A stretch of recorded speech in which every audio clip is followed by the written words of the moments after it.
কোনো আশাই নেই সরকারি চাকরির, দেখি কি হয়। এখন যারা নতুন প্রজন্ম তারা কি কোথাও গিয়ে চাইবে আর সরকারি চাকরির দিকে? না, আমার মনে হয় ওরা চাইবে না। সরকারি চাকরি বরাবরই দাম আছে এবং দাম থাকবে। তো এই কোথাও গিয়ে যে চাকরি পেয়ে এত বছর চাকরি করেও তাদের চাকরি বাতিল হয়ে গেলে কোথাও গিয়ে একটা অনিশ্চয়তা তো থাকছে। হ্যাঁ, সে তো অনিশ্চয়তা থাকছে, কারণ এখন তো বিশ্বাসই উঠে গেছে। এবার আমাদের সরকার বর্তমান যিনি রয়েছেন উনি আমাদের জন্য কি চিন্তা করছেন পজিটিভলি সেটা তো উনিই জানেন। আপনাদের কি মনে হয় কোথাও গিয়ে এর প্রভাব ভোটে পড়তে পারে? ভোটে অবশ্যই, ভোটে তো পড়বে, কিছুটা পড়লেও পড়বে না এমন কথা না। ভোটে সে একটা খুব একটা বেশি পড়বে না, কেননা মেয়ে ছেলেদের ভোটগুলো গিয়ে পুরো পড়বে রোলিং পার্টিতে, লক্ষ্মী ভাণ্ডারের জন্য। গভর্নমেন্টের তো একটা স্টেপ নেওয়া উচিত যে এদের কি হবে, এদের কি করা উচিত। হঠাৎ করে একটা ডিসিশন নিয়ে নিলাম, আমি চিন্তা করলাম না, কিছু ভাবলাম না, বাট এর জন্য কে দায়ী? দেখুন, যারা ডুপ্লিসিটি করে যারা এখান থেকে ওখান থেকে চাকরি নিয়ে তাদের তো অবশ্যই তাদের শাস্তি পাওয়া অবশ্যই দরকার। গতকাল সুপ্রিম কোর্টের রায়ে 2016 সালের এসএসসির গোটা প্যানেলটাই বাতিল হয়ে গিয়েছে। প্রায় 26,000 শিক্ষক শিক্ষিকা তারা তাদের চাকরি হারিয়েছেন। 26,000টি পরিবার আজ পথে বসে গিয়েছে, কারণ এই প্রত্যেকটা শিক্ষক শিক্ষিকার পিছনেই ছিলেন তাদের পরিবার। প্রায় কোথাও 5 জন, কোথাও 7 জন, কোথাও বা তার বেশি সংখ্যক মানুষ। এই প্রত্যেকটা মানুষই কিন্তু তাদের কপালে আজ চিন্তার ভাঁজ। তারা পথে বসে গিয়েছেন, জানেন না এরপরে কি হতে চলেছে তাদের সঙ্গে। তাদের ভবিষ্যৎ এখন অনিশ্চয়তার মধ্যে রয়েছে। কিন্তু এরই মধ্যে একটা বিষয় উঠে আসছে, পরের বছর 2026-এর বিধানসভা নির্বাচন। এই নির্বাচনের আগে যে 26,000 শিক্ষক শিক্ষিকা চাকরি হারালেন, এর প্রভাব কি কোনোভাবে ভোট বাক্সে পড়তে পারে?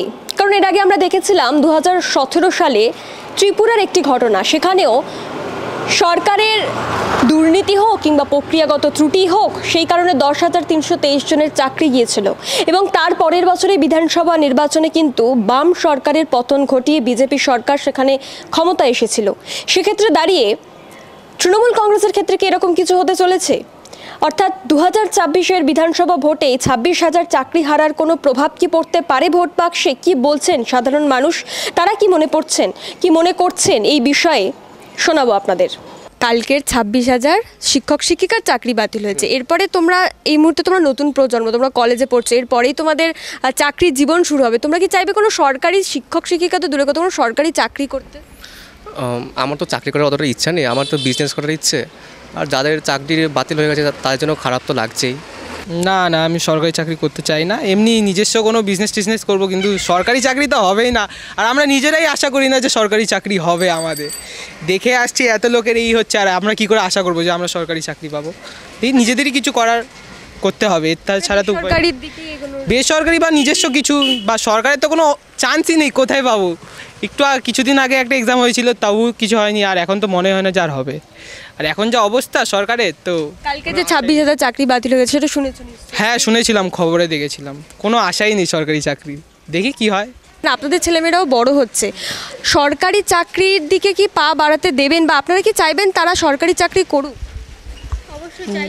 বাবা মা চাইতে তো লাগবেই, যাতে ভালো হোক, চাকরি হোক।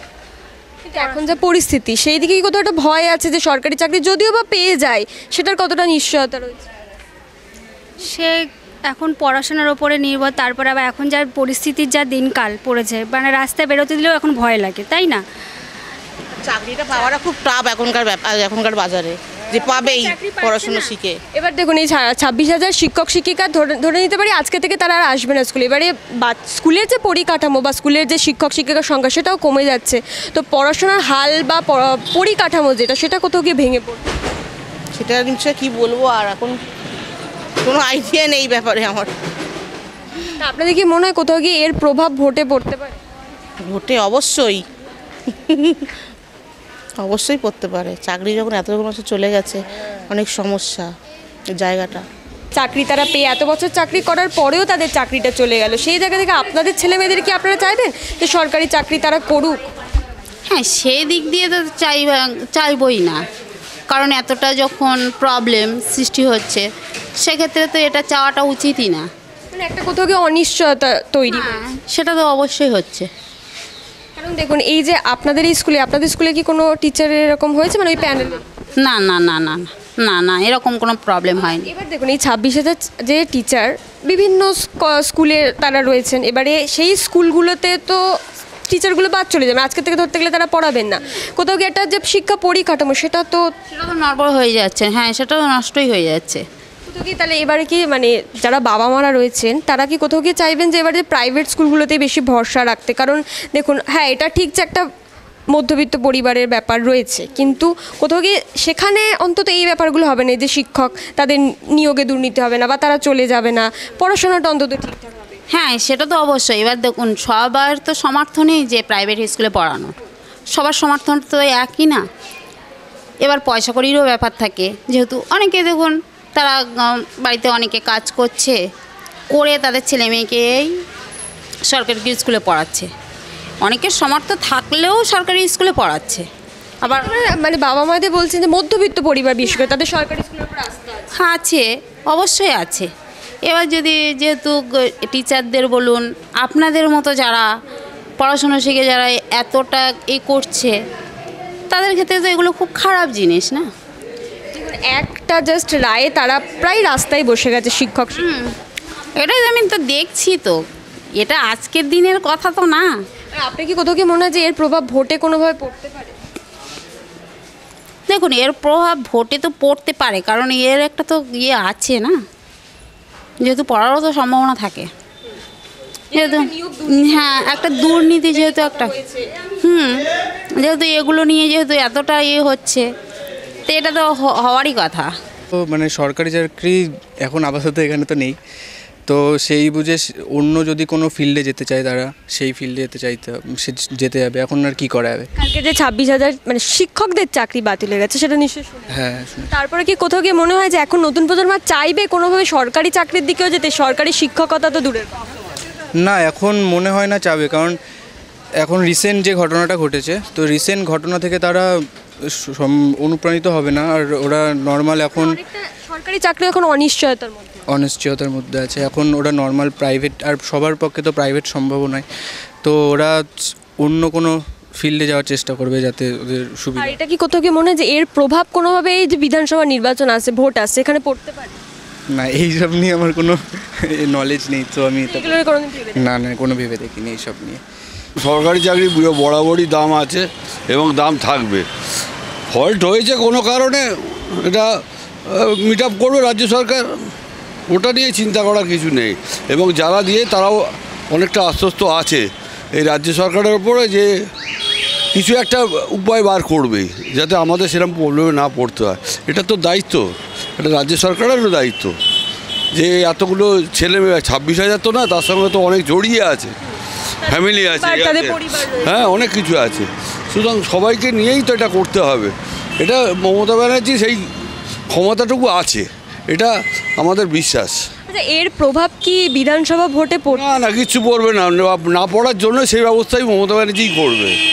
কেন এত বেশি সহানুভূতির সঙ্গে ওদের ডেকেছে, ওদের সঙ্গে আলোচনা করবে যাতে তোমরা না ভেঙে পড়ো, না করো।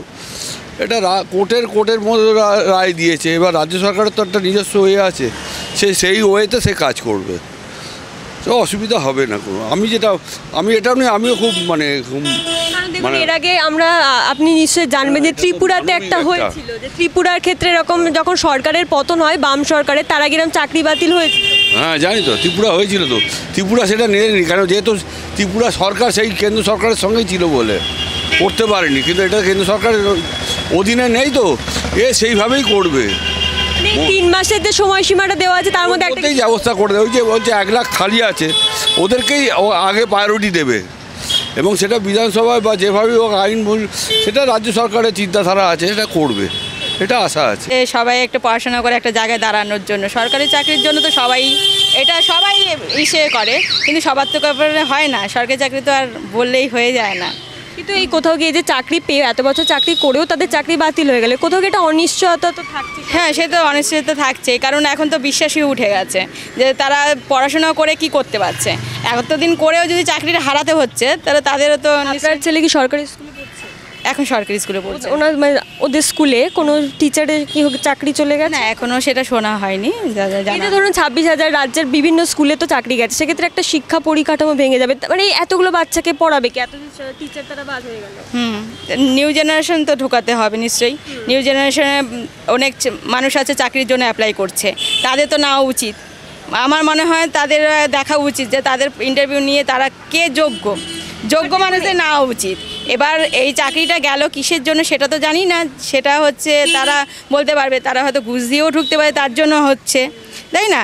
যারা একমাত্র উপযুক্ত তাদেরই নেওয়া উচিত আমার মতে। আর এই দেখুন এখন যে এই এতগুলো সরকারি শিক্ষিকার চাকরি চলে গেল, বেসরকারি স্কুলগুলোর ক্ষেত্রে কি হয় এই বিষয়টা নেই? তা আপনারা কি কোথাও বা আপনাদের মতন যারা বাবা মা রয়েছে তারা কি কোথাও গিয়ে চাইবে যে ছেলে মেয়েদেরকে বেসরকারি স্কুলে বেশি পাঠাতে? দেখুন, সবার তো ইচ্ছে থাকলেও উপায় হয় না, সবার তো ইনকাম এক হয় না যে বেসরকারিতে পড়াবে। বেসরকারিতে এখন অনেক ডোনেশন দিয়ে ভর্তি করতে হয়।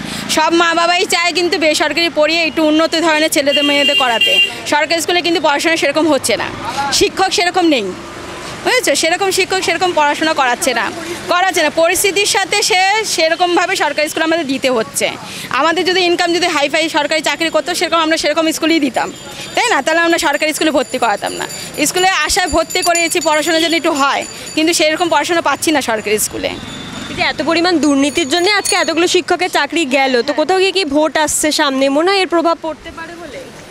ভোটের কথা তো বলছি না, এখন ভোটেও মানুষের টাকার উপরে নির্ভর করে, যে টাকা দিতে পারে তার উপরেই ভোট চলে। এখন ভোটটাও সেটা রাজনীতি, সব মানুষের মধ্যে এখন রাজনীতি চলে এসছে। খেলা এখন হচ্ছে রাজনীতিরই, ভোটটাও এখন সবাই রাজনীতি। যার পকেটে 500 টাকা দেবে তাই সে সেই পক্ষে গিয়ে ভোট দিচ্ছে, তাই না? এখন আমরা কি বলবো, ভোটটাও সেরকম হতে পারে। ভোটে সে একটা খুব একটা বেশি পড়বে না, কেননা মেয়ে ছেলেদের ভোটগুলো গিয়ে পুরো পড়বে রোলিং পার্টিতে। লক্ষ্মী ভাণ্ডারের জন্য। কেন মেয়েরা টাকা লোভী, ওদের টাকা দিলে পরেই ওরা রাজি, ব্যাস, আর কিছু বলবো। আপনার পরিবার বা আত্মীয় স্বজনে কেউ আছে যার এই প্যানেলের নাম ছিল? না। যারা ডুপ্লিসিটি করে যারা এখান থেকে ওখান থেকে চাকরি নিতে, তাদের তো অবশ্যই তাদের শাস্তি পাওয়া অবশ্যই দরকার। কারণ যারা বেকার, অরিজিনাল যারা শিক্ষিত, অরিজিনাল যারা পরীক্ষা দিয়ে পাশ করে করেছে, তারা যদি চাকরি না পায় তাদের পেতে ভাত যাচ্ছে।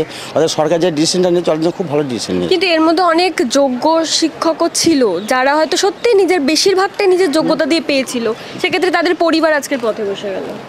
সেক্ষেত্রে দেখুন তাদের পরিবার বসে গেল, কিন্তু এর মধ্যে যারা যোগ্যতা অনুযায়ী চাকরি পেয়েছে তাদের ছাঁটাই করা খুবই ভুল করেছে। আমি বলি তাদের তাদের যোগ্যতা অনুযায়ী তারা পেয়েছে, কিন্তু তাদের ছাঁটাই করা খুবই ভুল করেছে, এটা খুবই অন্যায়। কিন্তু যারা যোগ্যতা হিসাবে যারা পায় না, ডুপ্লিসিটি করে যারা ঢুকে তাদের পক্ষে শাস্তি পাওয়া উপযুক্ত। ছেলে মেয়ে আছে বা নতুন প্রজন্ম যারা এখন উঠছে বা যারা কলেজে পড়ছে, আপনি কি মানে মনে করেন যে তারা কোথাও কি সরকারি চাকরির প্রতি আস্থা রাখবে বা সরকারি স্কুলে শিক্ষক হওয়ার জন্য তারা তৈরি হতে চাইবে? এটা মানে এইটা তো প্রথমে ক্যান্সেল হয়ে গেল যখন, এটা তো আর তো যোগ্যতা থাকলে হবে না। এরপরে যারা ধরুন নতুন প্রজন্ম যারা এখন কলেজে পড়ছে বা 11-12 স্কুলে পড়ছে, তারা কি কোথাও গিয়ে চাইবে আর সরকারি চাকরি করতে? না, দ্বিধা থাকবে তাদের, অবশ্যই দ্বিধা থাকবে। বা আপনার পরিবারের কেউ মানে কারো কি এই প্যানেলের নাম ছিল? না, আত্মীয় স্বজন? না, আমাদের কারোর ছিল। আর কোথাও গিয়ে কি মনে হয় যে এর একটা প্রভাব, যেহেতু ভোট আসছে, ভোটের কারণ এটা খুব স্বাভাবিক, আমরা সবাই জানি একটা নিয়োগ দুর্নীতি হয়েছে, তো কোথাও গিয়ে কি এর প্রভাব পড়তে পারে ভোটে? ভোটে তো পড়বেই, কিছুটা পড়লেও পড়বে না এমন কথা না, পড়বেই। মানে এর প্রভাব পড়তে পারে ভোটে, তাহলে বলছি পড়তে পারে, গভর্নমেন্ট এগেইনস্টেই যাবে, গভর্নমেন্টের মানে সরকারের বিপক্ষে যেতে পারে এই বিষয়টা। আর একটা ব্যাচেলার ছেলের স্বপ্ন তো একটাই থাকে, এডুকেশন করে আমি একটা ভালো জায়গায় চাকরি করব, সার্ভিস করব, এটা প্রতিটা তো ইয়ং জেনারেশনের মানে ডিমান্ড। এবার আমাদের সরকার বর্তমান যিনি রয়েছেন উনি আমাদের জন্য কি চিন্তা করছেন পজিটিভলি সেটা তো উনিই জানেন, বাট তাই বলে তো আমরা এডুকেশান ছাড়তে পারবো না। আমাদের লক্ষ্য তো থাকবে যে এডুকেশানকে কমপ্লিট করে আমাদের অ্যাচিভ করা, আমাদের একটা ভালো জব অ্যাচিভ করা। বাট এই জায়গাটাতে তো সরকার যদি সেই পরিকাঠামো তৈরি না করে তাহলে আমরা কোথায় যাব? আপনি কি মানে সরকারের অধীনে কোনো চাকরি করছেন নাকি বেসরকারি? না, আমি তো অ্যাকচুয়ালি বিজনেসম্যান, বাট জব করার খুবই ইচ্ছে ছিল। হ্যাঁ অবভিয়াসলি করছে। হ্যাঁ করছে, গভর্নমেন্ট জব তো করছেই। আমি বলছি যে এই 26,000 যাদের যে প্যানেলটা 2016 না সেরকম নেই, বাট আমার কিছু ফ্রেন্ড ছিল, ফ্রেন্ড সার্কেল ছিল, তারা কিন্তু জব করছে, ভালো, খুব ক্লোজ ফ্রেন্ড ছিল, তারা আজও দিশাহারা হয়ে গেল। তো এর জন্য প্রত্যেকের একটা পরিবার রয়েছে, তাদের অবভিয়াসলি তার পরিবার মানে কি একটা জেনারেশন তার উপরে ডিপেন্ড হয়ে যায় না। তো সেই ক্ষেত্রে কিন্তু গভর্নমেন্টের তো একটা স্টেপ নেওয়া উচিত যে এদের কি হবে, এদের কি করা উচিত। হঠাৎ করে একটা ডিসিশন নিয়ে নিলাম, আমি চিন্তা করলাম না, কিছু ভাবলাম না, বাট এর জন্য কে দায়ী? আমরা কি দায়ী? আমাদের বন্ধুবান্ধব স্বজন ব্যক্তি তারা দায়ী। এর জন্য নিশ্চয়ই উপরে যারা যে সার্কুলেশনটা করছে তারা হয়তো দায়ী হতে পারে, কিন্তু এতে একটা যে দুর্নীতি হচ্ছে সেটা আমরা প্রত্যেকেই জানি। আর সামনে যেহেতু নির্বাচন আসছে, তো এই যে 26,000-এর চাকরি বাতিল, এটার কোনো প্রভাব কি পড়তে পারে এই বিধানসভা নির্বাচনে? পড়া উচিত, প্রভাব পড়ুক না পড়ুক, কিন্তু আমার মতে বলে পড়া উচিত। কারণ লাইফে যেমন চেঞ্জেস আসে সেরকম আমাদের চারিপাশে চেঞ্জেস আসারও দরকার আছে। যদি চেঞ্জেস না আসে তো আমরা ডেভেলপ করবো কীভাবে? সেই সারা লাইফ যদি একইভাবে কাটাতে থাকি তাহলে আদার জায়গায় চেঞ্জেস আসবে, আর আমরা যখন ডাউনে পড়ে যাবো তখন আমরা তো লোয়ার হয়ে যাব না। তো সেই ক্ষেত্রে পরিবর্তন আসাটা দরকার, অবশ্যই দরকার আছে।